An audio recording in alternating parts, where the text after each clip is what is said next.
يسعد فؤادي كلما ذكر الحبيب ترنما ذاك الذي رب العلا صلى عليه وسلم. يسعد فؤادي كلما ذكر الحبيب ترنما ذاك الذي رب العلا صلى عليه. السلام عليكم ورحمة الله. الحمد لله نحمده ونصلي على رسوله الأمين. أما بعد. വളരെ ബഹുമാനമുള്ള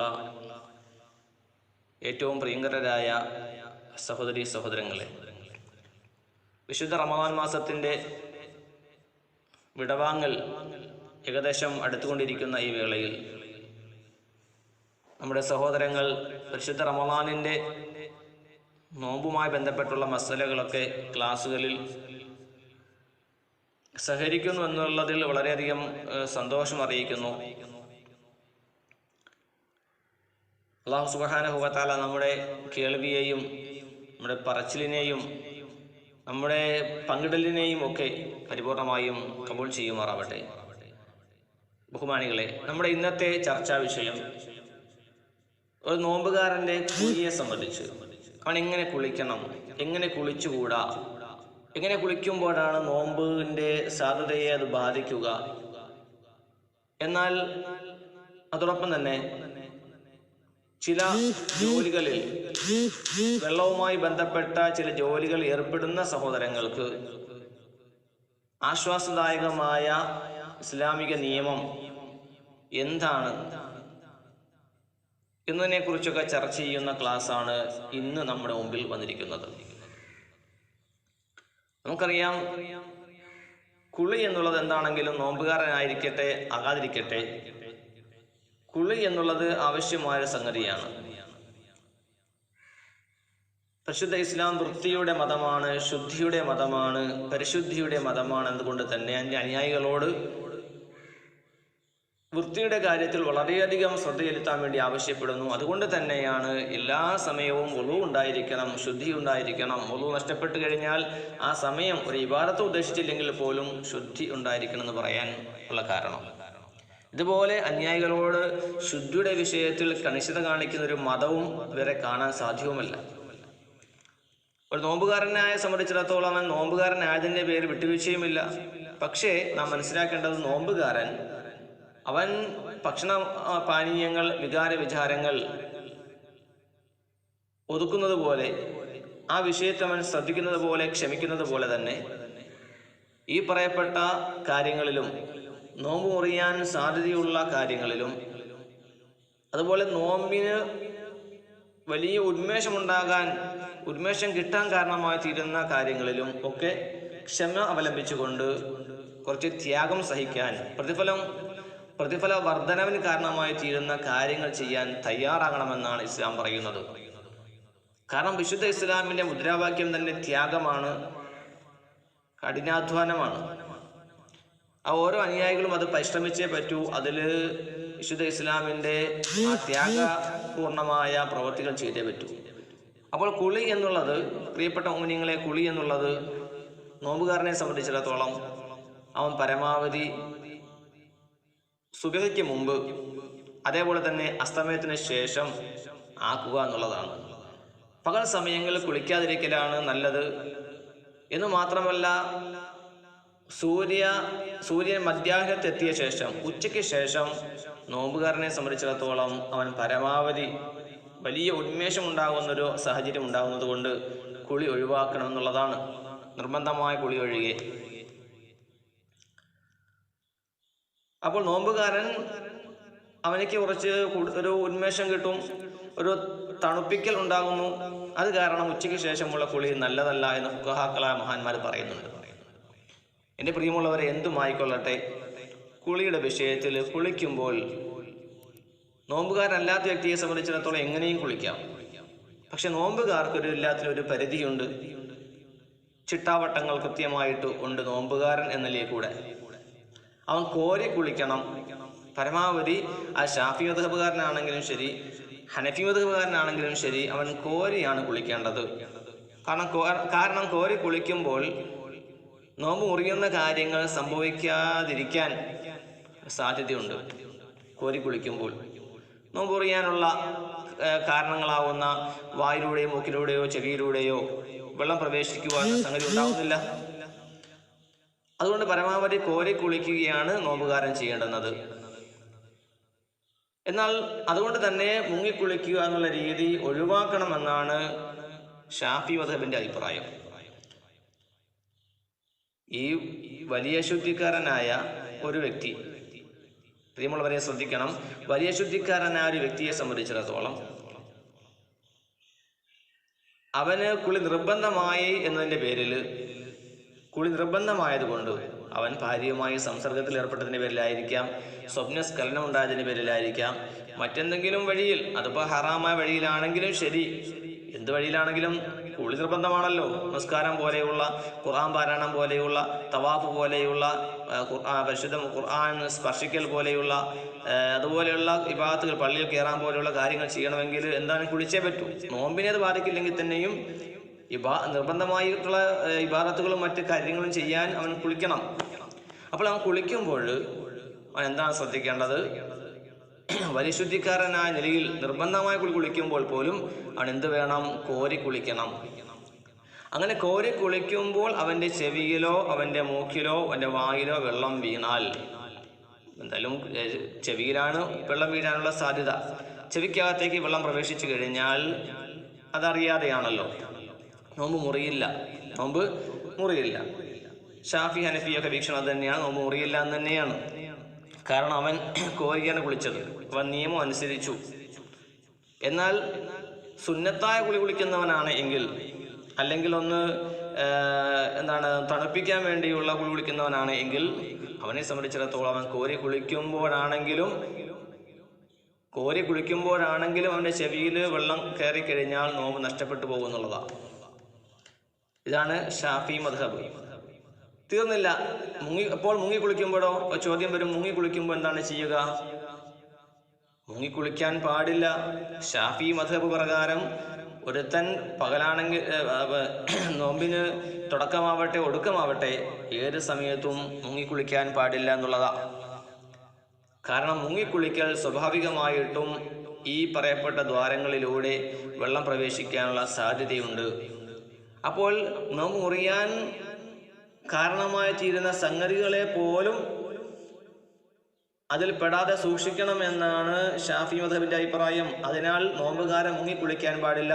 അങ്ങനെ എങ്ങാനും വലിയ ശുദ്ധിക്കാരനാണെങ്കിലും ചെറിയ ശുദ്ധിക്കാരനാണെങ്കിലും മുങ്ങിക്കുളിക്കരുത് എന്നുള്ള നിയമം ലംഘിച്ചുകൊണ്ട് ആരെങ്കിലും മുങ്ങിക്കുളിക്കാൻ തീരുമാനിച്ചാൽ, തയ്യാറായാൽ, എന്നിട്ട് അവൻ മുങ്ങിക്കുളിച്ചതിൻ്റെ പേരിൽ അവൻ്റെ ദ്വാരത്തിലൂടെ, മൂക്ക് ചെവി വാ ദ്വാരത്തിലൂടെ വെള്ളം പ്രവേശിച്ചു കഴിഞ്ഞാൽ നോമ്പ് നഷ്ടപ്പെട്ടത് തന്നെ, നോമ്പ് ഖളാ വീട്ടേണ്ട സാഹചര്യമാണ് ഉണ്ടാവുക. മനസ്സിലായി കാണുമെന്ന് ഞാൻ വിചാരിക്കുന്നു. നോമ്പുകാരൻ നിർബന്ധമായ കുളിയാണെങ്കിൽ പോലും മുങ്ങിക്കുളിച്ചു കഴിഞ്ഞാൽ നോമ്പ് നഷ്ടപ്പെട്ടു പോവുക തന്നെ ചെയ്യും. ഇത് ഷാഫി മസലയാണ്. കാരണം പരമാവധി നോമ്പിന്റെ വിഷയത്തിലുള്ള, നോമ്പിൽ അത്രയധികം സൂക്ഷ്മത പാലിച്ചുകൊണ്ട് തന്നെ വേണം മുന്നോട്ട് പോവാൻ എന്നുള്ള നിലയിൽ ഉണർത്തുകയാണ്. എന്നാൽ ഹനഫി മദ്ഹബ് പ്രകാരം മസ്അലയിൽ വ്യത്യാസം വരുന്നുണ്ട്. ഹനഫി മസ്അല, ഒരാൾ മുങ്ങിക്കുളിച്ചാലും അവൻ്റെ ചെവിയിലൂടെയോ അവൻ്റെ മറ്റു ദ്വാരങ്ങളിലോ വെള്ളം പ്രവേശിച്ചു കഴിഞ്ഞാൽ നോമ്പ് മുറിയില്ല എന്നാണ്. നോമ്പ് മുറിയില്ല എന്നാണ്. എന്താണ് കാരണമായിട്ട് പറയുന്നത്? അവൻ്റെ ലക്ഷ്യം ചെവിയിലൂടെയോ മറ്റു ദ്വാരങ്ങളിലൂടെയോ വെള്ളം പ്രവേശിപ്പിക്കലായിരുന്നില്ല, മറിച്ച് അവൻ്റെ ലക്ഷ്യം ഒന്ന് കുളിക്കൽ മാത്രമായിരുന്നു. അപ്പോൾ കുളിക്കുക എന്നുള്ള ലക്ഷ്യം വെച്ചുകൊണ്ട് കുളിച്ചപ്പോൾ അവൻ്റെ ചെവിയിൽ, അവൻ്റെ മൂക്കിൽ, അവൻ്റെ വായിൽ വെള്ളം പ്രവേശിച്ചു പോയതാണ്. അവൻ മനഃപൂർവ്വമല്ല. അതിനാൽ അങ്ങനെയുള്ള മുങ്ങിക്കുളിക്കൽ നടത്തുമ്പോൾ വെള്ളം പ്രവേശിച്ചു കഴിഞ്ഞാൽ നോമ്പ് മുറിയില്ല. മറിച്ച് അവൻ ചെവിയിലേക്ക് വെള്ളം ഇറ്റിച്ചാൽ, ഒരു ചെവി അടഞ്ഞതിൻ്റെ പേരിൽ മറ്റേ ചെവിയിൽ വെള്ളം ഇറ്റിച്ചു, അപ്പോൾ അങ്ങനെ വെള്ളം അവൻ്റെ കയ്യിൽ നിന്നും മനഃപൂർവ്വം അവൻ അപ്രകാരം ചെയ്താൽ നോമ്പ് നഷ്ടപ്പെട്ടു പോയി. ചെവിയിൽ വെള്ളമായി ആയാലും ചെവിയിലും മരുന്നാണെങ്കിലും എന്ത് കാര്യമാണെങ്കിലും, ചെവിയാവട്ടെ മൂക്കാവട്ടെ, ഈ കാര്യങ്ങളൊക്കെ മരുന്ന് ഉപയോഗിച്ചാലും വെള്ളം ഇറ്റിച്ചാലും ഇത് സ്വന്തം പ്രവർത്തനത്തിൻ്റെ ഫലമായതുകൊണ്ട് കരുതി കൂട്ടിയായതുകൊണ്ട് ഷാഫി ഹനഫി മദ്ഹബിലെല്ലാം നോമ്പ് നഷ്ടപ്പെടുക തന്നെ ചെയ്യും. എന്നാൽ കണ്ണിൽ ഒരാൾ മരുന്നൊഴിച്ചു അല്ലെങ്കിൽ സുറുമയിട്ടു, അതിൻ്റെ രുചി തൊണ്ടയിലെത്തിയാൽ പോലും അവൻ നോമ്പ് നഷ്ടപ്പെട്ടു പോകില്ല. എന്താ കാരണം? തുറക്കപ്പെട്ട ദ്വാരമല്ല കണ്ണ്. തുറക്കപ്പെട്ട ദ്വാരങ്ങളിലൂടെ വല്ലതും അകത്ത് പ്രവേശിക്കുമ്പോഴാണ് നോമ്പ് നഷ്ടപ്പെട്ടു പോവുക. ഇവിടെ തുറക്കപ്പെട്ട ദ്വാരമല്ലാത്തത് കൊണ്ട് അതിൻ്റെ ടേസ്റ്റ് എങ്കിലും ചിലപ്പോൾ തൊണ്ടയിലേക്ക് എത്താം. എന്നാലും കുഴപ്പമില്ല, കണ്ണിൽ മരുന്നൊഴിച്ചാൽ പ്രശ്നങ്ങളൊന്നുമില്ല. ഇപ്പോൾ നമ്മൾ പറഞ്ഞു വന്നത് എന്താണ്? ഷാഫി മദ്ഹബിലെ മുങ്ങിക്കൂലിയുടെ അവസ്ഥ എന്താണെങ്കിലും നോമ്പ് നഷ്ടപ്പെട്ടു പോകും, അകത്ത് വല്ലതും പ്രവേശിച്ചാൽ, അറിയട്ടെ അറിയാതിരിക്കട്ടെ. ഹനഫി മദ്ഹബിൽ അറിഞ്ഞാലും അറിയാതെയാണെങ്കിൽ പ്രശ്നങ്ങളില്ല എന്നുള്ളതാണ് ഹനഫി മദ്ഹബ്. എൻ്റെ പ്രിയമുള്ളവരെ, ഇപ്പോൾ രണ്ട് മദ്ഹബിൻ്റെയും മസ്അല നമുക്ക് മനസ്സിലായല്ലോ. ഇപ്പോൾ ഇവിടെ നമുക്ക് എന്താ ചെയ്യാൻ പറ്റുക? എന്നാൽ കൂടുതൽ സൂക്ഷ്മതയുടെ വശം ഷാഫി മദ്ഹബാണെന്ന് മനസ്സിലായി. എങ്കിലും ഹനഫി മദ്ഹബിനെ സംബന്ധിച്ചിടത്തോളം ഹനഫി മദ്ഹബുകാർ എൻ്റെ നോമ്പ് നഷ്ടപ്പെട്ടു പോയില്ലല്ലോ, സുഖമായല്ലോ, എനിക്ക് പുഴയിൽ ചാടാം, ആടി തിമിർക്കാം, കുളിച്ച് സുഖമായി കളിക്കാം എന്നൊക്കെയുള്ള നിലപാട് വെച്ച് പുലർത്തരുത്. കാരണം തൻ്റെ സഹോദര മദ്ഹബിൽ ഇപ്രകാരമുള്ളൊരു വിലക്കുണ്ട്, നോമ്പ് നഷ്ടപ്പെട്ടു പോകുമെന്നാണ് പറയുന്നത്, അതുകൊണ്ട് ആ പണിക്ക് നിൽക്കണ്ട എന്ന് വിചാരിച്ചുകൊണ്ട് ഹനഫി മദ്ഹബുകാരൻ ഒഴിഞ്ഞു മാറുകയാണ് ചെയ്യേണ്ടത്. അവൻ കോരി കുളിക്കാനാണ് തീരുമാനിക്കേണ്ടത്. മനസ്സിലായില്ലേ? അത് സൂക്ഷ്മതയുടെ ഭാഗമാണ് എന്ന് വെച്ചിട്ട് ഹനഫി മദ്ഹബുകാരൻ മുങ്ങിക്കുളിച്ചപ്പോൾ അവന് ചെവി വെള്ളം പ്രവേശിച്ചു കഴിഞ്ഞാൽ പ്രശ്നങ്ങളൊന്നും ഇല്ല കേട്ടോ.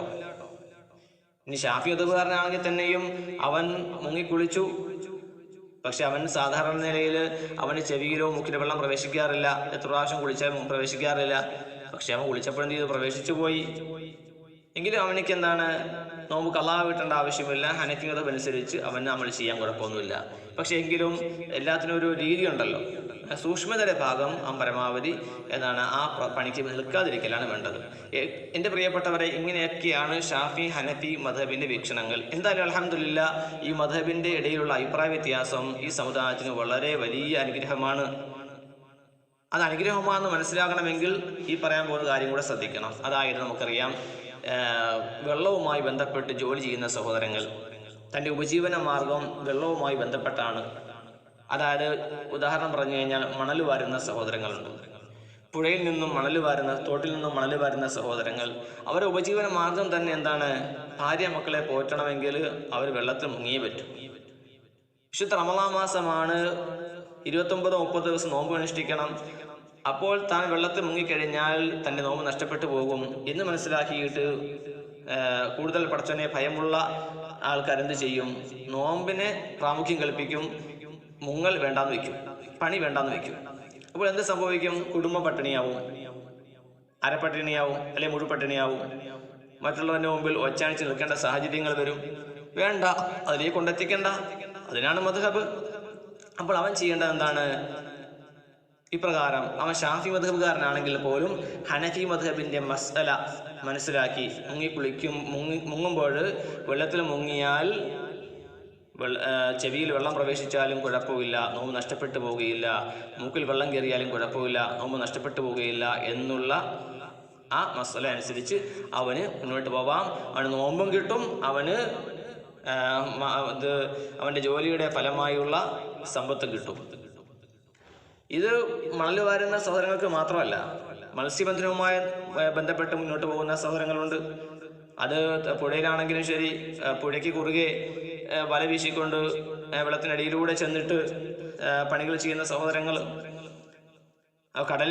കടലിൽ കക്ക വാരുന്ന സഹോദരങ്ങൾ, അതുപോലെ വെള്ളത്തിനടിയിൽ തന്നെ ചില ജോലികൾ ഏർപ്പെടുന്ന സഹോദരങ്ങൾ, ഇങ്ങനെ വ്യത്യസ്തമായ മേഖലകളിൽ, വ്യത്യസ്തമായ രീതികളിൽ ഈ വെള്ളവുമായി ബന്ധപ്പെട്ട് ജോലി ചെയ്യുന്ന സഹോദരങ്ങൾ, അവർക്കെല്ലാം ഈ വിഷയത്തിൽ നല്ലൊരു സുന്ദരമായൊരു മസ്അലയാണിത്. ഈ ഹനഫി മദ്ഹബിലെ ഈ വീക്ഷണം അനുസരിച്ചുകൊണ്ട് ഒന്നും പേടിക്കേണ്ട, ഏത് മദ്ഹബുകാരനാണെങ്കിലും അപ്രകാരം ചെയ്യാനുള്ള ചാൻസ് വിശുദ്ധ ഇസ്ലാം നൽകുന്നുണ്ട്. അതാണ് ഈ മദ്ഹബുകളുടെ ഇടയിലുള്ള അഭിപ്രായ വ്യത്യാസം നമുക്ക് അനുഗ്രഹമാണ്, നമുക്ക് ആപത്തല്ല, നമ്മുടെ ഇടയിലുള്ള പ്രശ്നങ്ങൾ വർദ്ധിക്കാനുള്ള കാരണമായി തീരുന്നില്ല, മറിച്ച് പ്രശ്നങ്ങൾ എല്ലാത്തിനും ഒരു സുൽഹുണ്ടാവാനുള്ള കാരണങ്ങളാണെന്ന് നമ്മൾ മനസ്സിലാക്കേണ്ടതുണ്ട്. പക്ഷേ അധിക സഹോദരങ്ങൾക്കും ഇങ്ങനെയുള്ള കാര്യങ്ങളൊന്നും അറിയില്ല. ഒരു ഷാഫി മദ്ഹബുകാരനായ പണ്ഡിതനോട് പോയി ഫത്വ ചോദിക്കുമ്പോൾ അദ്ദേഹം ഷാഫി മദ്ഹബിന്റെ അഭിപ്രായം മാത്രം പറഞ്ഞു കൊടുക്കും. ഹനഫിക്കാരനായ ആളോട് ചോദിക്കുമ്പോൾ ഹനഫിയുടെ മസ്അല എന്താണോ അത് മാത്രം പറഞ്ഞു കൊടുക്കും. എന്നാൽ തൻ്റെ ദൗത്യം എന്താണ്, ഫത്വ കൊടുക്കുന്നവനായ, തൻ്റെ ചോദിക്കാൻ വരുന്ന ആൾക്കാരോട് ഉത്തരം പറയേണ്ടവനായ പണ്ഡിതനായ തൻ്റെ ഡ്യൂട്ടി എന്താണ് എന്നുള്ള ഉത്തരവാദിത്ത ബോധം പലപ്പോഴും മറന്നു പോകുന്നുണ്ട് പണ്ഡിതന്മാർ. തൻ്റെ അടുക്കൽ വരുന്ന ആളുടെ സാഹചര്യം എന്താണ്, അവസ്ഥ എന്താണെന്ന് വളരെ കുലങ്കഷമായി അവനോട് ചോദിച്ച് ചിന്തിച്ച് വിലയിരുത്തിയ ശേഷം മാത്രമാണ് അവൻ ഫത്വ കൊടുക്കേണ്ടത്. അവൻ്റെ വന്ന സഹോദരൻ്റെ ജീവിത ഉപാധി, അവൻ്റെ അവസ്ഥ, അവൻ്റെ പശ്ചാത്തലം ഒക്കെ നോക്കിയിട്ട് ഷാഫി മദ്ഹബ് അനുസരിച്ച് വേണോ ഹനഫി മദ്ഹബ് അനുസരിച്ച് വേണോ അവന് മസ്അല പറഞ്ഞു കൊടുക്കാൻ എന്ന് തീരുമാനിക്കണം പണ്ഡിതന്മാർ. അതില്ലാതെ വന്നതാണ് നമ്മുടെ പ്രദേശങ്ങളിൽ, നമ്മുടെ സ്ഥലങ്ങളിൽ, വിദേശത്താവട്ടെ നമ്മുടെ നാടുകളിലാവട്ടെ ധാരാളം സഹോദരങ്ങൾ ഇപ്രകാരമുള്ള അറിവില്ലായ്മയുടെ പേരിൽ നോമ്പ് നഷ്ടപ്പെടുത്തിക്കൊണ്ട് ഉപജീവന മാർഗത്തിന് സ്ഥാനം കൊടുക്കുന്ന സഹോദരങ്ങൾ ഉള്ളവരുണ്ട്. അതുപോലെ തന്നെ ഉപജീവന മാർഗം കിട്ടിയില്ലെങ്കിൽ പോലും നോമ്പ് വേണം എന്ന് വിചാരിച്ചുകൊണ്ട് പട്ടിണിയായിക്കൊണ്ട് റമളാൻ മാസത്തിൽ ഇപ്രകാരമുള്ള ജോലി ചെയ്യാതെ കഴിഞ്ഞുകൂടുന്ന ആൾക്കാരുമുണ്ട്. അങ്ങനെയുള്ള സഹോദരങ്ങളൊക്കെ ഈ വിഷയങ്ങളുമായി ബന്ധപ്പെട്ട് മനസ്സിലാക്കണം. ഇതുമായി ബന്ധപ്പെട്ടുള്ള ക്ലാസ് കേൾക്കാത്ത സഹോദരങ്ങൾക്ക് ക്ലാസ്സിൽ എത്തിച്ചു കൊടുക്കുക. അതുപോലെ പണ്ഡിതന്മാർ അവരുടെ ദൗത്യം കൃത്യമായി നിർവഹിക്കുവാൻ വേണ്ടിയും കൂടെ തയ്യാറാവുക എന്നും കൂടെ ഈ ക്ലാസ്സിൻ്റെ അവസാനമായി ഉണർത്തുകയാണ്. അല്ലാഹു സുബ്ഹാനഹു വ തആല കാര്യങ്ങൾ മനസ്സിലാക്കേണ്ട വിധം മനസ്സിലാക്കി ജീവിക്കാനുള്ള ഭാഗ്യം നൽകി അനുഗ്രഹിക്കുമാറാവട്ടെ. അസ്സലാമു അലൈക്കും വറഹ്മത്തുള്ളാഹി വബറകാതുഹു.